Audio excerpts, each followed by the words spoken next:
We asked a simple question at the beginning of the day. Are we measuring what matters in our public schools? And raise your hands thought is, yes, we believe in accountability. We believe in accountability for a $50 billion system that has 360,000 teachers in it, 300,000 support staff, and almost 6 million kids, over 1,200 school districts. So accountability is important. So we tried to give you the groundwork of kind of the past and present, and we haven't talked much about the future yet. And so this next presenter is going to start talking a little bit about the future and some of the options Texas has moving forward. This is where our conversation and the hard work really begin, is with this next conversation and beyond. And so with that, I would like to introduce John Tanner. He's an educational writer and thought leader committed to benefits-based accountability in every school and community. John has long believed that school accountability should be to students, their parents, and the communities they come from. His time and effort are dedicated to finding and putting in place what he calls true accountability. True accountability begins with the question, what are your hopes and dreams for your children? And then try to determine what must be done to make that happen.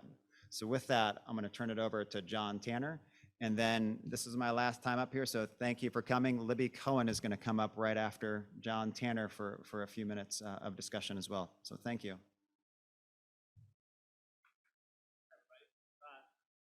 Can you hear me? Is this on? Okay. So I'm thrilled to be here. Thank you. I want to especially thank Michelle, Bob, Libby, all the folks who raised your hand. You guys have been great. The fact that you're taking on this issue, I think, is massive and huge, timely, and I'm just so glad you're doing it. I also have to thank my partner in crime, Dee, who about every 3 months I get a phone call in a panic voice, and she says, someone did something stupid. I need some advice, talk me off the ledge, and so on. I'm going to talk about accountability probably in a way that most of you haven't heard of before. This is a very important topic, a very unique topic. And as I was sitting there trying to think about what my role is going to be, I was reminded my oldest son, many years ago when he was 5, came home from school and we're having a conversation at the end of the day. And I said, tell me what you did. And he said, we're learning about Picasso. And I thought this was really cool for kindergartners to learn about Picasso. And I said, well, tell me about Picasso. And he said, oh, Dad, he is an artist whose wife had all her parts in the wrong places. And to this day, I've liked that. But as I was sitting there thinking, I think part of my job is to take a lot of parts that probably feel like they're in the wrong places and see if we can put them back together a little bit. So that's what I'm going to do. You're welcome to follow us on Twitter and all those kinds of things. Our organization is called Brave Ed. We exist for one reason and one reason only, and that's to fix educational accountability across the country. Our biggest work started here in Texas about 6 years ago. We're now in 9 states, growing, trying to create a movement, trying to fix a problem. I was a state test director many, many years ago. I built one of the first high-stakes testing programs and watched it corrupt the minute it walked out the door. So I am a testing person by trade, but I've been in accountability just as long, and that's the topic that really is near and dear to my heart. So I'm going to answer 2 questions for you today. Why does our educational accountability system not work, and what will? Because if I can answer those questions, not one of you is going to be able to sit still at the end of this. Because if I can show you that, you're going to have to do something about it, because you'll know when not doing something then makes you a bad person. We'll just stick it at that. All right, so we need to talk about accountability. We need to get a definition of accountability because this is a woefully misunderstood term. Here it is. Accountability simply requires an accounting. There is an accounting function in accountability of truth. Now, this sounds kind of weird that we would have to say it, and it is. It is.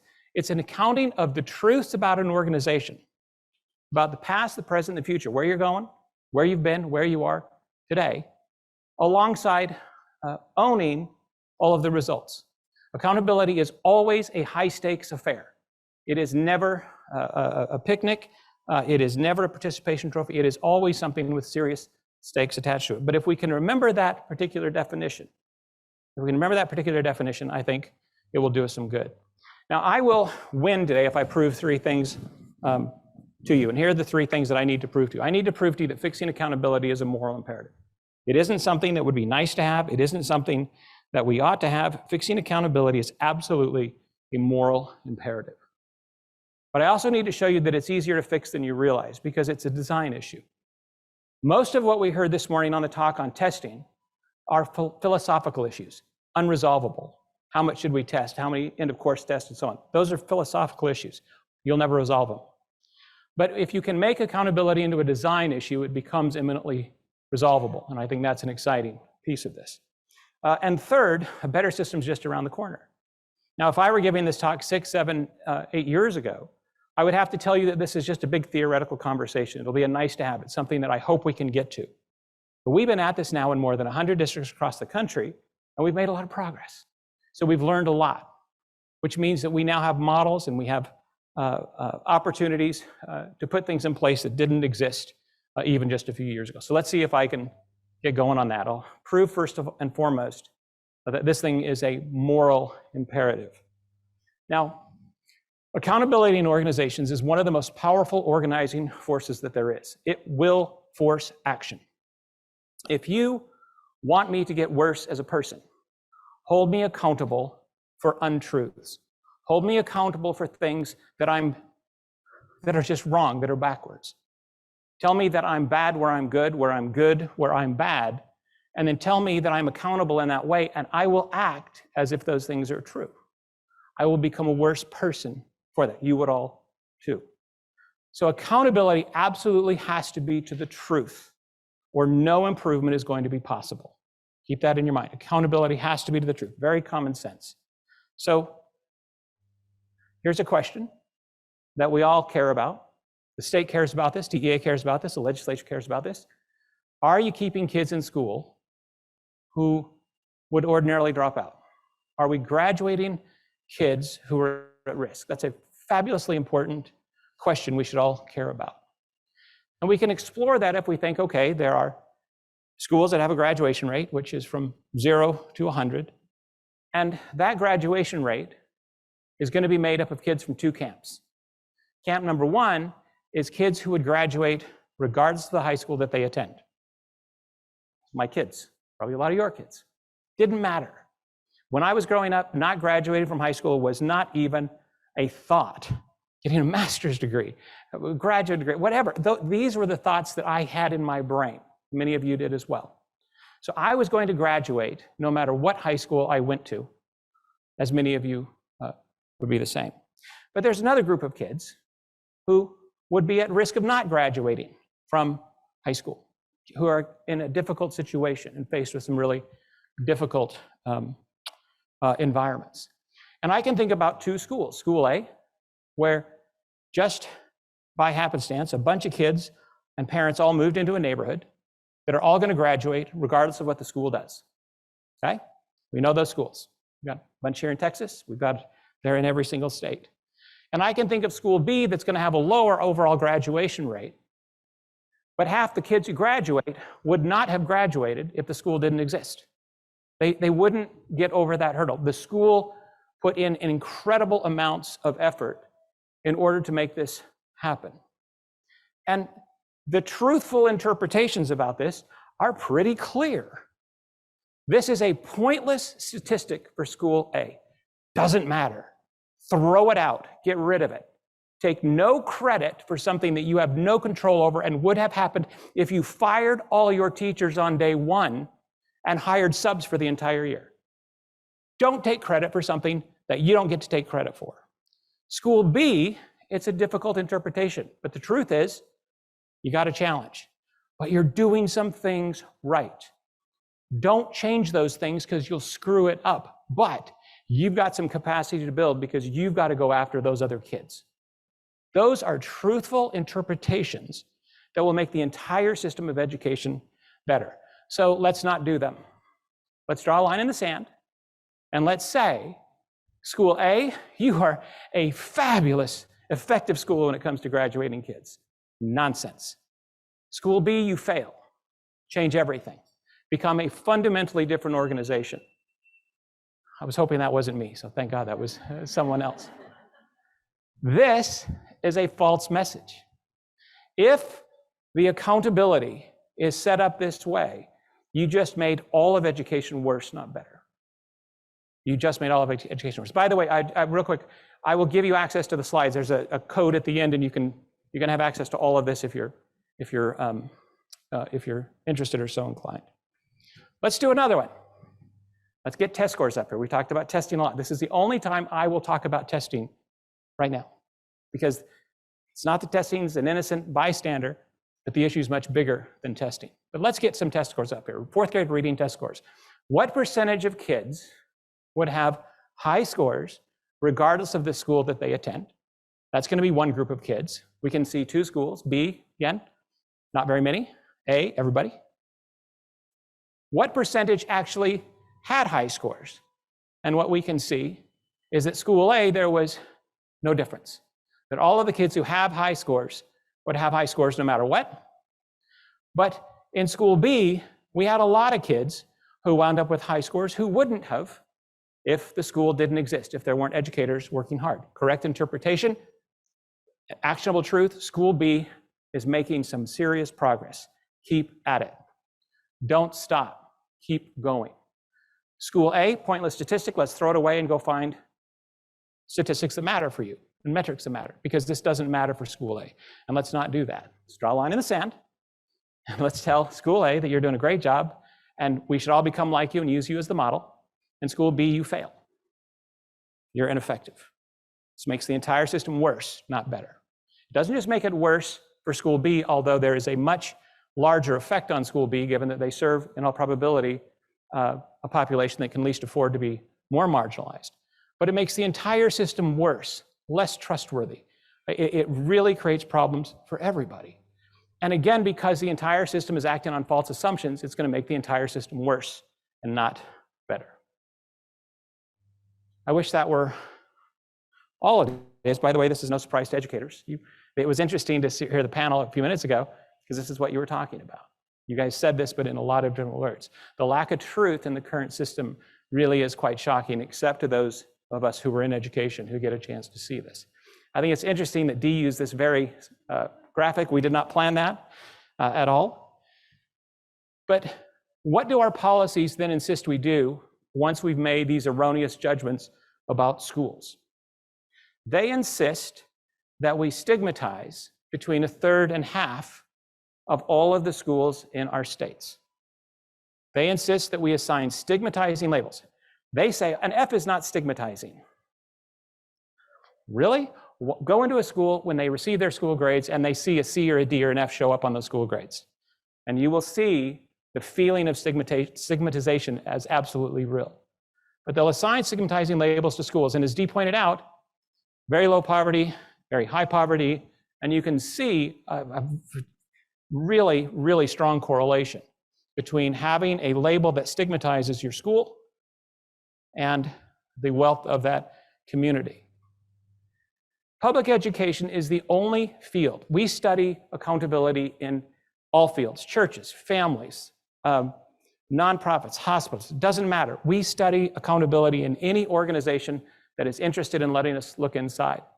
Public education is the only field that chooses to annually and systematically stigmatize a large number of institutions, as if that's a good idea.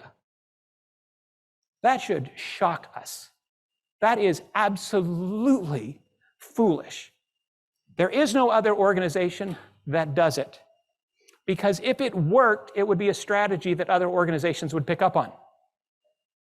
It doesn't work. It can't work. And I was thrilled to death to hear in the panel right before lunch, this statement that said this kind of stigmatization isn't ever going to create great organizations. And they're right, it won't. But it's worse than that. A number of researchers from Stanford and the Census Bureau, economists, really thick research, took 20 years of census data, 20 million cases, pretty good research pool. And they asked, can we explore the causes of intergenerational poverty? Pretty important study, came out last year. Black and white boys, they concluded, have significantly higher incomes if they grow up in neighborhoods perceived to be good. The word perception is incredibly important here. Now think about that for a minute. Perceived to be good, the incomes of black and white boys will be significantly higher than if the neighborhoods are not perceived to be good. Schools, they said, are the single biggest indicator of whether or not the neighborhoods will be perceived to be good. So the choice, they say, the perception is, do we want to look at schools as stigmatized institutions? Or do we want to look at them as non-stigmatized institutions? When the fact is that stigmatizing the schools stigmatizes the neighborhood, which stigmatizes the people in the neighborhood, which permanently affects our life earning ability, which means that we now sustain intergenerational poverty through our formal accountability systems used in states all across this country. That's not funny. In fact, I think it's absolutely embarrassing. Because the truth doesn't stigmatize anybody or anything. The truth is that there are some schools where they're not very effective. But the fact is that every organization is complex. There are areas where they are effective, there are areas where they are not, and they had better get it in gear, because there are serious consequences if you can't become more effective. Nothing wrong with that. I have never known an educational leader unwilling to accept the truth about their organization and unwilling to try to use that truth in order to become better. Or we can create a system that is designed to stigmatize, and in our case, stigmatize based on untruths, which ought to be, again, absolutely horrifying when you consider the impact on our socioeconomically deprived children and communities and neighborhoods all across America. So here's the moral ask. It's pretty simple. All we want to do is move from a system that stigmatizes poor children, their neighborhoods, impacts their lifelong ability to earn, and doesn't tell the truth. We would like to replace that system with something that tells the truth and doesn't stigmatize anybody. We don't think that's a very big ask, and we think it's a moral ask, and we think it's an important one. So there it is. I've proven to you that fixing accountability is a moral imperative. By the way, I have 20 more examples, but they didn't give me all day in order to spend with you. They said, you've got a few minutes with these guys. Let's do two. This is a design issue. Here's why this is so exciting to me, is because if it's a design issue, it can be fixed pretty easily, and it can be fixed with policy. It can be fixed with code. So let's get at this a little bit. You can see this if you think about the word accountability. This is a big word, and if I were to do this exercise and we had all the time in the world, I would have you all start writing down words or shouting them out and saying, what comes to mind when you hear this word accountability? And if I took all your words down, they would land in two camps. They would land in one set of words that feel pretty negative. Feet to the fire, testing, sanctions, compliance, distrust. And I would have another set of words that were actually very positive. Responsibility and ownership, trust, the outcomes, these kinds of things. And what this starts to tell us is that there are actually different functions of accountability. This was amazing when I first saw this probably 10 years ago when I was trying to sort through this in the research. And what we see is that these actually represent the two accountability frameworks that function in all organizations. One to the left, negative, compliance-based, just based on distrust. The one to the right, positive, about leadership, based entirely in trust. This negative one is appropriately labeled a protectionist accountability. And these are great. They do a great job of signaling to society that a protection is in place. And they do this entirely through sanctions and compliance. These are negatively driven, metrics-based systems where they draw a line in the sand and they say 1 inch above, you're compliant, great, get on with your life. 1 inch below, non-compliant, you can't participate until you're compliant. We have hundreds of examples of this. Permits, certifications, FERPA, medical boards. All of you have a certificate. That is a protectionist accountability. Building codes. We just did some work on a house. The guy comes in, doesn't even care that we've done a good job, walks over and sees that the electrical wire is grounded. That's all he cared about. He just wanted to see that the wire was grounded. Compliance is not about being effective in any way, shape, or form. Compliance is about, did you somehow meet an objective? Compliance and effectiveness can never be seen as the same thing because they're not. So everybody in here has passed a criminal background check. Therefore, this is an excellent group of people. I don't know that. You may all be criminals and a great group of people. I don't have any way of knowing that. The only thing I know by you all passing a criminal background check is that there are no cons on the payroll. I don't know if you're good people or bad people. This is irrational to somehow think that compliance means effectiveness. This is the case. I mean, we're driving in here, guys. Everybody you saw has a driver's license. How'd that work out, right? I mean, these are compliance-based accountabilities. Just because you meet a clean air standard doesn't mean you're a great manufacturer. Just because you're a great manufacturer doesn't mean you also met the clean air standard. These things are completely independent from one another. So independent that this is the Venn diagram, right? Let's put this on a STAR test and see, hey, what do you think what is the relationship of compliance and effectiveness? Actually, that's funnier than I thought. I need to remember that and try to put it down. But they are just different functions within an organization. Here's an important one. If the signal is dictated via a metric, you're in a protectionist accountability. You're not in an accountability designed to make an organization more effective. This is a really important point. This is something that we noticed over and over and over and again. So this is a very important but a very limited form of accountability. It's got a purpose, it's got a function, nothing wrong with it, but it's not there to make organizations great. It's to make sure that organizations don't create trouble while they do their work. These accountabilities, benefits-based accountabilities, are really cool because what these are designed to do is they're designed to signal the degree to which the benefits an organization exists to provide its stakeholders happen. These are massive. These are huge. Every organization in the world has some of this accountability working.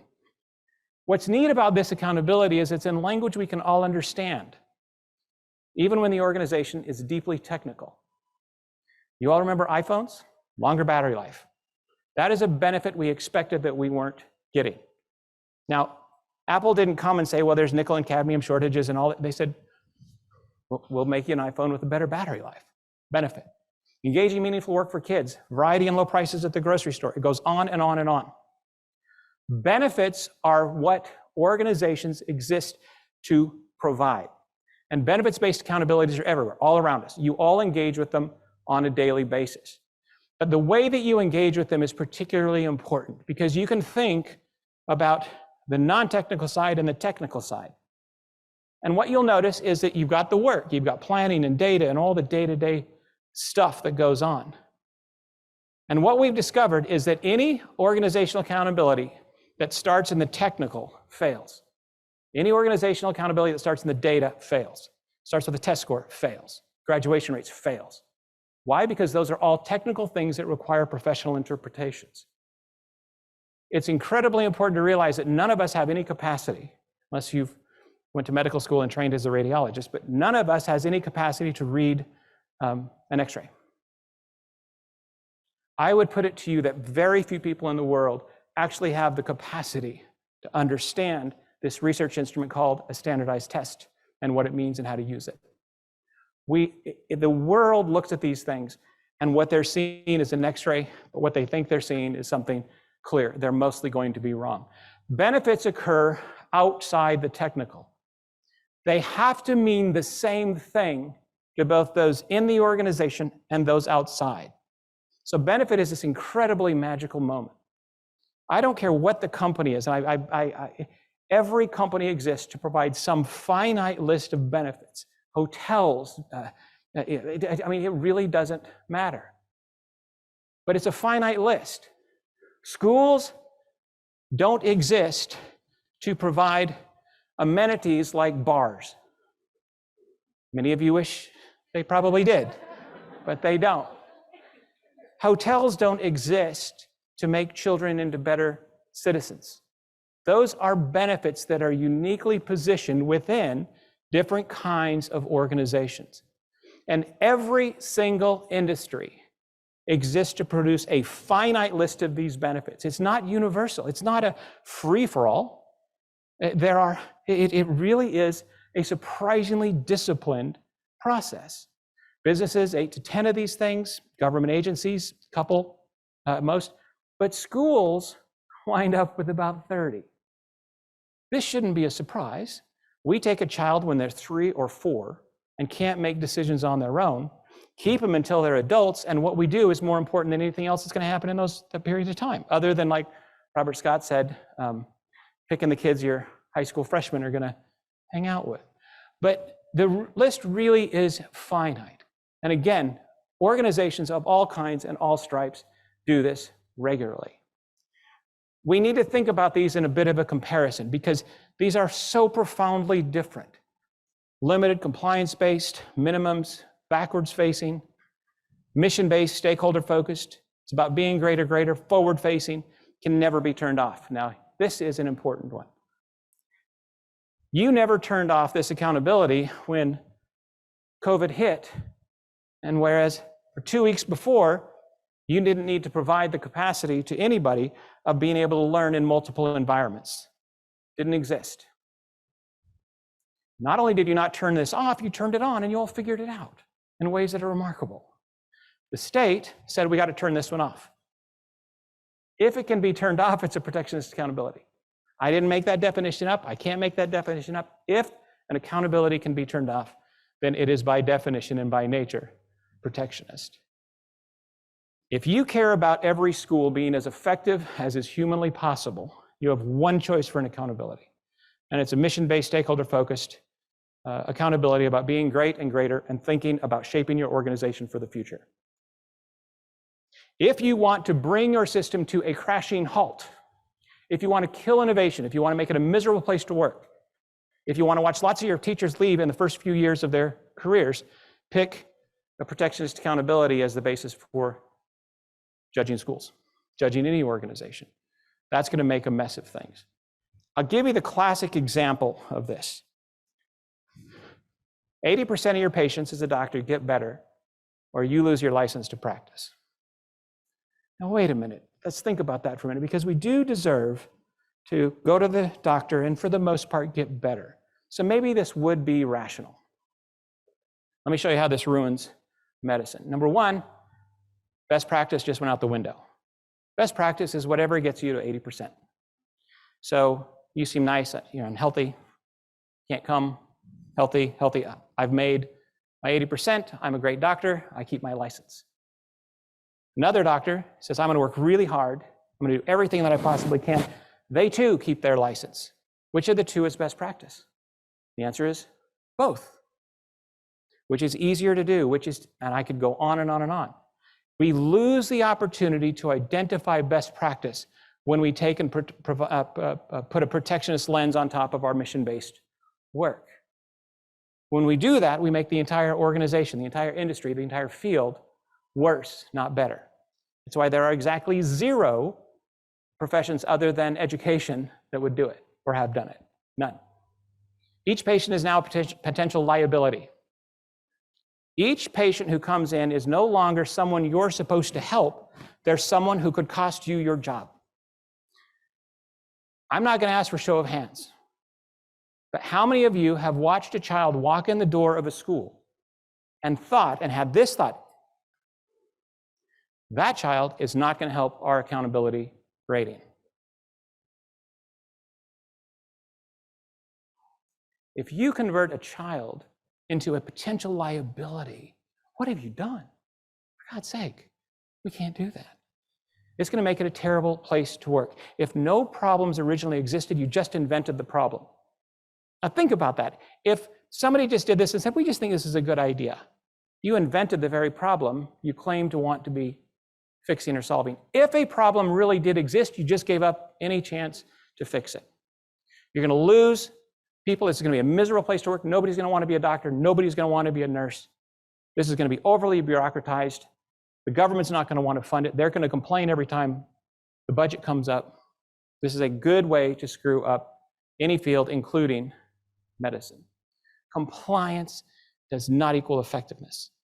And when you try to make that mistake, which is exactly what we've done in our educational accountability systems for 30 years, you're going to wind up very confused and very frustrated and making the whole system worse and not better. This is the wrong model. if the goal is to identify and promote effectiveness, so let's pick it. That's what we did. We're going to take test scores. This is why in this talk, I don't talk about testing.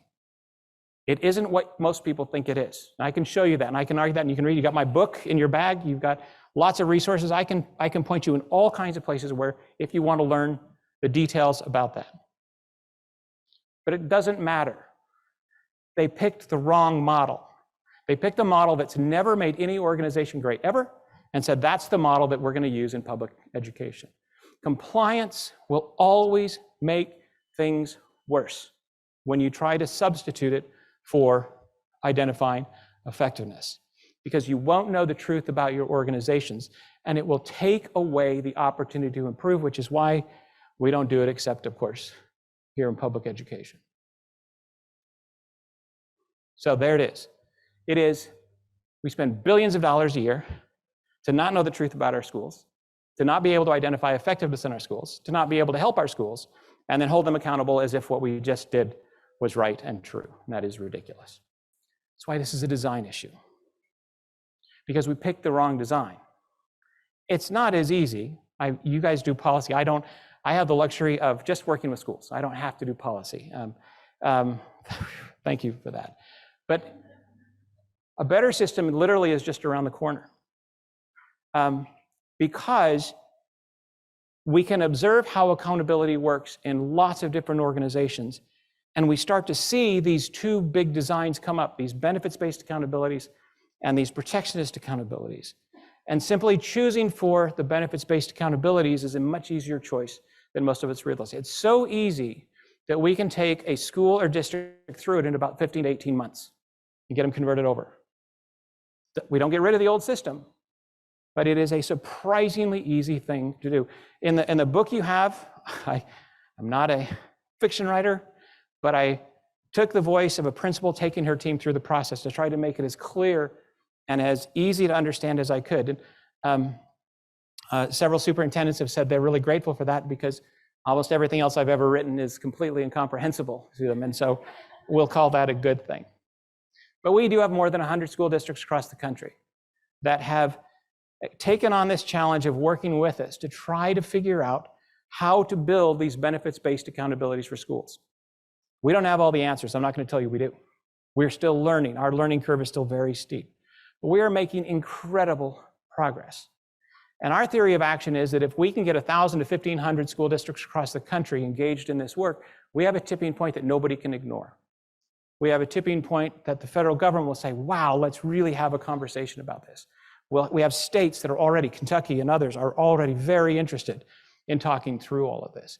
So this is not a pipe dream or a theoretical issue. There are school districts in here, and we know who you are, who are actively engaged in helping us to do this.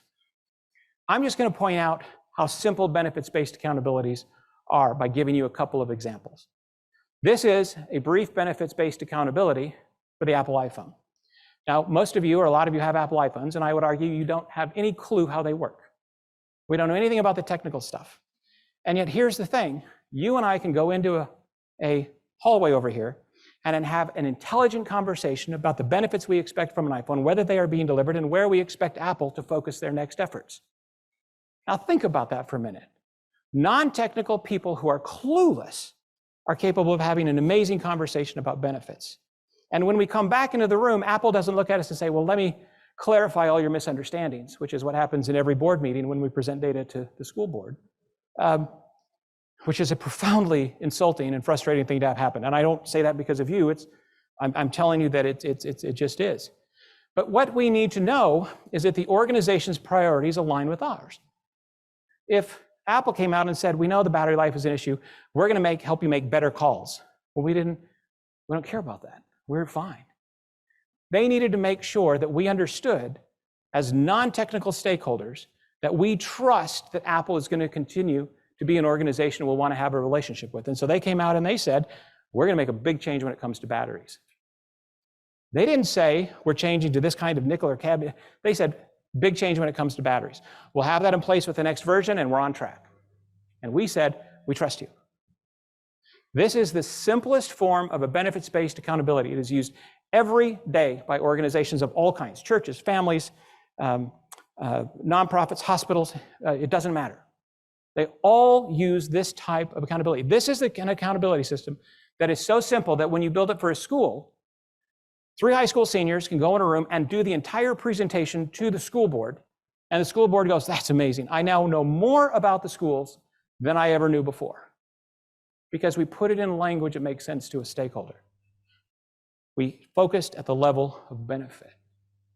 Family with young children, 10 and 14-year-old. Not very sophisticated stakeholders, right? Food, shelter, love. Where do I focus? I'm hungry, mom and dad. Food. Now let's focus on shelter and love. Wait, something's wrong there. I don't know what it is, but it doesn't make sense. I need to know that you're making changes, that you're putting effort and energy in where I believe that there is a need. I need to know when you're going to do that. We'll have the food situation solved in 5 years. No, probably. A 10-year-old could say, no, I think that's wrong. Love, we're going to have that in 2 months. No, I'm 14. That's not being solved in 2 months, or probably not the 10. And are we tracking or not? Are we making adjustments based on evidence, based on data, based on being able to make a compelling evidentiary case for each one of these things all along the way? This is amazing for policymakers. This is magic for policymakers. By the way, this is how every other complex profession and field communicates with policymakers. Don't you think we deserve to be able to communicate with policymakers in the same way as them? Because what I'm able to do is I can say 75 out of 100 families are making a big change when it comes to food. All doing it differently, all treating it in a manner appropriate to them, in a manner appropriate to their particular needs. But they're all doing it pretty effectively. Policymaker says, I'm going to pay attention. There's a big chance for some issues there. So I'm going to watch, but you're right, I don't need to do anything. I don't need to spend any money. I don't need to exhaust any political capital to make a difference. Shelter, 50 out of 100. Well, it's not quite so big a problem, but hey, 30 out of 50 are struggling. I'm interested. Let's follow that one for a while and let's see what's going on. Only 25 out of 100 are working on love, but they're all struggling. Bingo. Opportunity for a policy win. A cheap, targeted, meaningful policy win that will make a policymaker into a hero, which is our job, by the way, that will also help us get what we need in the educational process. This would be more information than policymakers have about something as complex as a family than they have now, if we were to generate it in this particular form. Here's what it looks like in schools. List of 31 benefits. Tell us, as a school, your profile. Based on evidence, where do you think changes are warranted? Where do you think you need to stay the course? And as a parent, as a student, I can see if this matches my expectations for the school. Now think about how cool that is. A totally non-technical stakeholder, the people who say to us, schools are complex, can't possibly understand them, nonsense. That's absolute utter nonsense. I can understand if the school's priorities align with mine. I can understand when they don't, the school's in a position to help me understand why. I can talk about the timing. And again, as a stakeholder, I can engage and say, is 2 years really rational for that? Do you really think that 6 months is enough time? And not only can I engage with them as someone who is an educator, I can send 3 high school seniors, like I said, and the entire school board into a room, and they can have an intelligent, rational, helpful conversation about what's going on in the schools. And based on evidence, I'm going to have to regularly signal whether we're going to get there or not. And when we're not, of course, would you walk in and say, hey guys, we're not going to get there, cool? The answer is no. That was a semi-joke, but it didn't work very well, did it? You're going to walk in with a plan and say, here's what we're going to do in order to get back on track. Here's the other thing. Notice where these moments are. They're in the future. The very best way to be compliant is to repeat a past moment of compliance. Now think about that for a minute. The very best way to be compliant is to repeat an old moment of compliance. Why do you have such a hard time innovating in schools? It's because you're in a compliance-based system that says the best way for you to reduce the risk going forward of being compliant is to repeat some moment in the past. Don't innovate, that introduces risk. Don't try new things, that introduces risk. This is about the future. This is about shaping your organization to be able to deliver more student benefit going forward than you were in the past. This profile of a school will provide a community with more information in meaningful language than they've ever had before. Aggregated, it will provide state leaders with everything they need to make great educational policy. All supported by evidence, by data, and by tons and tons of it, by the way. Benefits-based accountabilities, when they are done in a disciplined, thorough way and thoughtful way, tell the truth about an organization, past, present, and future, in unvarnished terms. There will be consequences, and there should be. We are leaders. Nobody should ever accept the job of a leader if you say, well, I'd love to be a leader, but I'm really not interested in, any high stakes on that. Well, then don't become a leader. And by the way, don't become a teacher either, because teachers have these kinds of responsibilities. We can do it in clear and ambiguous language that helps steer the organization towards a better future. We can help make the profession what it needs to become. And we can do all this, by the way, for an absolute fraction of the time, resources, and cost of the current system. Now, I'm setting this up for you because I have a little call for you. Here's a definition, requires an accounting of the truths about an organization, past, present, and future, and it has consequences attached to it. And that's why I say a better system is just around the corner, because we've already started to think through and model this. This is going to feel overly simplistic to you, especially given the 200-page manual that these, I think she may be the only person in Texas who's actually read every single page, and I admire her immensely for it. But that's why we say accountability in organizations is actually surprisingly, and this was just remarkable to me as a test guy and an accountability guy, when I started to realize how accountability works in effective organizations, it was just absolutely eye-opening. There it is. I have proven to you these three things now in 40 minutes. Fixing accountability is a moral imperative. It's a design issue, and we can pick a better design. And now that I've proven them, my hope is you can answer these two questions. My hope is you can now begin to understand why the current accountability system is never going to work. My hope is you got a glimpse of what will. Because if I was able to accomplish just that, you're not going to be able to sit still. Because if you do, you're part of the problem, not part of the solution. I cannot tell you how appreciative I am to be here, and thank you for what you do. This is, applaud and standing ovation. No, I'm just kidding. So, a couple of things that I wanted. You get the slides? This is a unique font. It's John Tannerian with an Apple Pencil. We just released our policy advocacy framework, literally tomorrow. It's not out yet. But you're welcome to that. We are not policy people, so this will not feel normal to you guys. But this was our attempt to articulate as clearly as we could what we're trying to go after across the country on these benefits-based accountabilities. This is oftentimes, when I speak, new information or things that people always seem to know, but they were in the back of their heads and they couldn't quite figure them out. I've left 15 minutes. I did actually, wow, I left exactly 15 minutes. That was great. I was great, that was great, very funny. Please, let's get some questions from you guys. Let's see what kinds of things you're bringing up. And if you want to bring up questions from earlier, that's great too, because I know that the online folks were deeply engaged in going back and forth, and we didn't get a chance, I don't think, to answer some of those. Please. Thank you, John. I have a question from our online audience. State Representative John Rosenthal asks the following: how do we implement a benefits-based accountability system statewide, i.e., how, from a statutory lens, could we adopt legislative instruments in order to do so? Thanks, it's been great. Y'all have been wonderful. God, that was funny, actually. No one is laughing at my jokes. A common occurrence. Okay, so the question was, how do we get this into policy?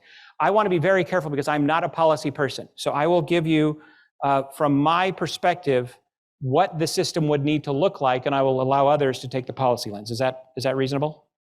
Okay, so we didn't come up at Brave Ed with the 31 benefits that our districts currently use. What we did, and where's San Angelo's here, and Macy Satterwhite, I know, is part of this, and there are others. What we did was go into those communities and say to parents and children and everybody, tell me about your hopes and dreams for this school. Tell me about your hopes and dreams for your life. Tell me about what you want to accomplish this year. And just like if we did the same thing for the hotel industry or hospitals or anything else, it distills down to a roughly 30 benefits that people expect. We would never want those benefits put in stone because they change. A benefit that did not exist 2.5 years ago is being able to learn in any environment, anytime. Pandemic hits, big benefit. So you don't want to have these kinds of systems somehow set in stone. But I would argue that it's a fairly simple thing to say, we need a benefits-based accountability, we need a committee that's going to work with parents and figure out what those benefits are, and then we can all build our accountabilities to some set of common benefits. And if we work at the level of benefits, the amazing thing is that you could have, we've got 5,000 schools, 6,000 schools here in Texas, 8,000 schools. All 8,000 schools could say, we're making a big change when it comes to this benefit, and they could all be doing work that is unique to them. And it's still valuable for a policymaker to look at that and say, that's an area where we need to pay attention and to focus. So number one, coming up with the actual structures isn't all that challenging from a technical perspective. Policy is arguably, I would agree, different. The way that we're trying to encourage folks in different states to do this is to think through certifications, to think through something along the lines of the Regents program in New York. I'll bring up New York again. Teresa brought them up there, fair game, I guess. But there are lots of, I think, models where you have oversight boards and committees that can help work through those kinds of parts and pieces. Again, we were shocked when we realized how simple some of these systems, or most of these systems, are, because we really thought that we were going to have to replace one incredibly complex system with another incredibly complex system, and that turns out to just not be the case. Others, please. Do you see any role for testing to be any part of an accountability system? And if so, how would you use it? That's both an educational question and it's a political question. It absolutely is.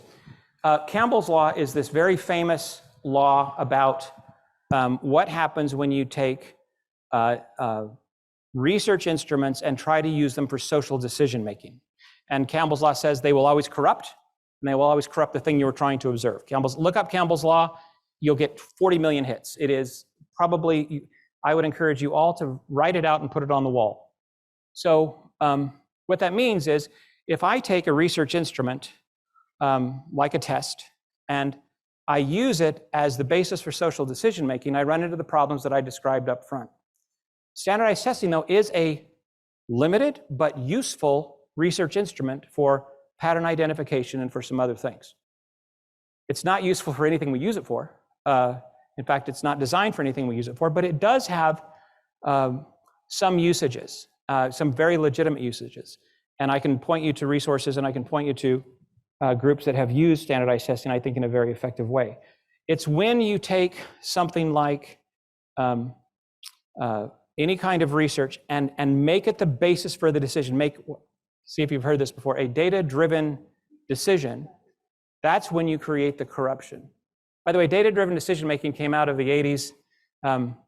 All the companies that adopted it went bankrupt, and then we adopted it into education in 1991. So it's an odd thing. There is no other set of organizations that use data as the trigger for the decision. It is always a human judgment supported by evidence. And those seem subtle and small, but they're very big. David, does that get at what you were trying to get at? So, I screwed up the answer. I didn't quite. Please. So kind of to that same end, we've done a lot of talk about inputs versus outcomes. Are all Are all outcomes metrics? No. Only about, we estimate, between 8 and maybe 10% of what matters in a child's life can be reduced to data and a metric. Being nice cannot be reduced. Culture cannot be reduced. Most of what matters to parents can't be reduced. But if it can be observed, it can be converted to evidence. So we don't try to think about data or metrics as much as we try to think about evidence. Data are a form of evidence, but nobody goes to prison on data. They go to prison on evidence and a body of evidence. And so it's weird that we've set a standard that we can't make a decision about a child unless we have data. We need to realize that was an idea thrust on us as educators because of a lack of trust, and we need to get out from behind that. We need to accept that, yes, we need to make evidentiary-based decisions and decisions that can be defended with evidence, but I can tell you that I have seen some of the most elegant evidence collected on things like culture of niceness and so on that will be compelling to anybody, and there's no hardcore empirical metrics anywhere in the mix. Want to follow up? I don't think I quite got your. Good. Please. So, kind of off of that same line of thinking, can you give us an example of one or two of maybe the 30 benefits that you found to be relatively common, and pick one that's very humanistic? Sure. And then tell us how we would go about collecting evidence, both what evidence would be compelling to lawmakers who are very data driven, and how would we go about collecting it in a way that they would consider it to be valid? So there's a couple of layers to your question. It's a really good question. First of all, on the benefits, there's not a surprise in there. We want to have really effective adults. We want to have engaging, meaningful work. We want to have safe, conducive learning spaces. We want our kids to be able to go deep. We want them to get a good academic foundation. We want them to learn to be nice. We want them to have friends. I mean, there is not a surprise in there. So let me be clear on that. Let me go with a cultural question. There are lots of schools and districts that try really hard to work on cultures of inclusion and belonging when it comes to social and emotional health of kids. I don't know why that became a dirty word, but there is an example of a school that said, we've got to create a culture of kindness in order to do this. Well, how are we going to collect evidence? And rather than go, and what we usually do is we go to researchers or the legislature and say, what would you accept as evidence? They went to the kids, and they went to the parents, and they went to the board, and they said, what would you accept as evidence that this place is becoming a nicer place? And the kids said, well, the bus is not crazy. The cafeteria is not a scary place to be. And when someone pushes somebody down or falls, somebody picks them up rather than steps on them or kicks them. So they gave the kids rubrics. Collect data for a week. There's social studies standards. There's math standards. They know how to make graphs. The kids turned it into a study. First week, 9th week, last week. Nobody showed anybody anything. They presented it to the board. Culture of niceness made significant progress throughout the course of the year. How that isn't compelling evidence that you did something profoundly amazing, collected evidence that would hold up under any scrutiny, and became an organization with more capacity to do things than you were before. And so the other part of the answer to your question is that we got to get away from this idea that we have to have census data on everything. We're the only industry that thinks we got to, if there's one data point, we got to collect it on all, everybody. That is nonsense. Every organization is a bit unique, but every organization can create evidentiary plans that are as compelling as that very simple one that I showed you. But would you accept that as evidence? If I could show you that evidence, that the incidence on all of those things, according to the kids' rubrics and the kids' observations, that there was considerable improvement over the course of the year, and then the next year, that whatever culture was built stuck, would you accept that as evidence that school culture and climate changed?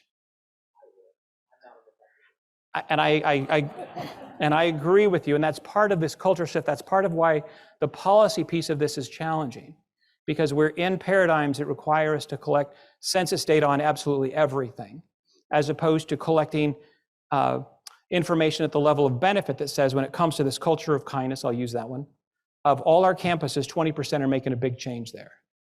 And they're all going to do the things that are appropriate to them, and they're going to come up with evidentiary plans that would be compelling. This is back to the idea from the policymaker that says, how do we put these things in place? Those can be very formalized processes. Those can be very disciplined and should be very disciplined processes. And there's a big place for the legislature to come in and help create those disciplines so that we're trusted and things will be believed. It's a fabulous question. You had a question. That was your question too. Okay, so please. Another one of our online viewers had a question. Christy Hassett says, John, you've given us more than 4 things to know. What's one thing to do? What is the primary actionable item we need to start with to accomplish some of this great work? Stop the stigmatization. There is no, I'll say it again, there is no other field, profession, or industry that regularly and systematically stigmatizes a third to half of its institutions on a regular basis. That is absolutely, to me, a criminal act that has profound implications for our poor, our minority, our children who can least afford it. And it creates the institutional poverty that it's our mission as educators to end. So to me, if the only policy win you can get is to stop the stigmatization, then I would argue that's a good thing. Let me say this very quickly. This is a lot that I'm asking you to do and take on, but I'm going to insist that you do. I want you to do. I can't wait for you to do it. An amazing little saying. Charles Darwin said, if the misery of our poor be a result not of nature, but of our institutions, then great is our sin. I'll say that again, and I want you to think about it from an educator's perspective. If the misery of our poor be a result not of nature, but of our institutions, if the misery of our children who struggle in school be a result not of nature, but of our institutions, poverty is an institution. Intergenerational poverty is an institution. Racism is an institution. So many things qualify as institutions. Then great is our sin. But what Darwin was saying is it can all be changed because it's all an invention. And if somebody invented it, somebody can invent something different. Thank you for what you do. I wish you nothing but the best in your work. I love this project. Wish you nothing but the best. Thank you.